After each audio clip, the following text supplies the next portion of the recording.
পাবনা জেলার বেড়া উপজেলার আল হীরা এলাকা।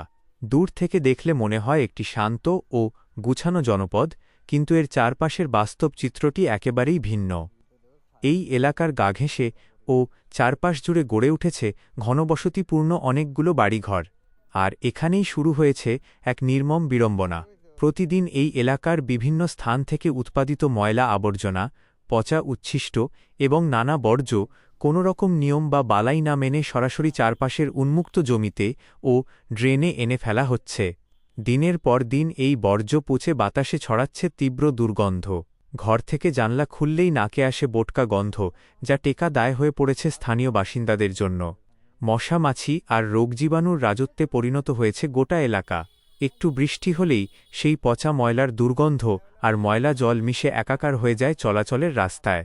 স্থানীয় মানুষ বারবার প্রতিবাদ করেও কোনো প্রতিকার পাচ্ছেন না। কিছু মানুষের দায়িত্বহীনতার কারণে আজ এখানকার সাধারণ মানুষের স্বাভাবিক জীবনযাত্রা এক চরম ভোগান্তিতে পরিণত হয়েছে।